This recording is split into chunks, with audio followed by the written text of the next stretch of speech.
ဒီကောင်လေးက Ryan FE ပေါ့နော်ဒီကောင်လေးမှာကျွန်တော်တို့တိုင်ပင်တင်မယ်ဆိုလို့ရှိရင်ဒီရှိကင်းမဲ့ရှက်နော်ဒီကင်းမဲ့ရှက်မှာဒီမှာမာကင်နှစ်ပေါက်ပါတယ်အဲ့နှစ်ပေါက်မှာဒီမှာကပရိုင်းမှာသူကတန်လိုက်ကြီးတက်တဲ့မဟုတ်ဘူးနော်ဘေးမှာတစ်စောင်းလေးမှာမာကင်နှစ်ပေါက်ပါတယ်โอเคနော်အဲ့လေးကိုကျွန်တော်တို့ကချက်အမနော်ဒီနေထားပါအဲ့လိုတက်ရမယ်တစ်ချက်နောက်တစ်ချက်ကကျွန်တော်တို့ဒီမှာနောက်တစ်မှတ်ပါရနော်ဒီနောက်ကကင်းမရှက်က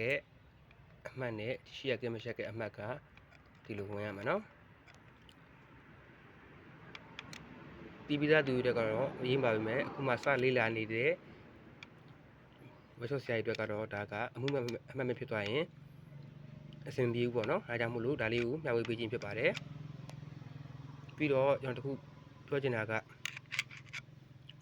ဟိုတော့တစ်ခါပြောရတော့မယ် food store တန်းမှာသူကအတိုးရှည်ရှိတယ်နော်အတိုးရှည်ရှိတယ်ဆိုတော့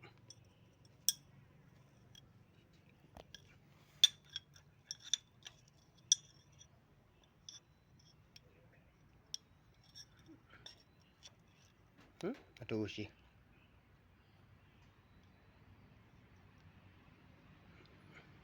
အရှိစီရှေ့ရနော်ဟိုအလွယ်မှန်တော့အေးသောဘက်ပေါ့နော်အတူဒီအင်းလက်ဘက်ကနော်အားလေးမှတ်ထားပြီပါပူဆိုတဲ့နှစ်ချောင်းအတူရှိပါတယ်အရှိသည်အရှိချောင်းသည်ကျွန်တော်တို့အေးသောဘက်ကပါအတူချောင်းသည်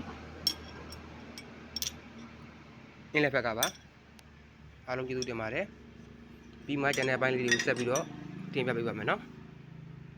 အေးကြီးတော့ဒါလေးပေါ့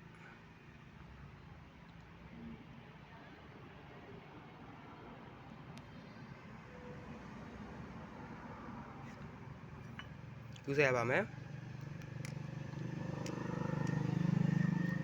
ဒီနှစ်ချက်တစ်ချက်ဆုံးရပါမယ်ဒီတစ်ချက်ဆုံးရပါမယ်ဖြုတ်ဖို့အတွက်ကကြတော့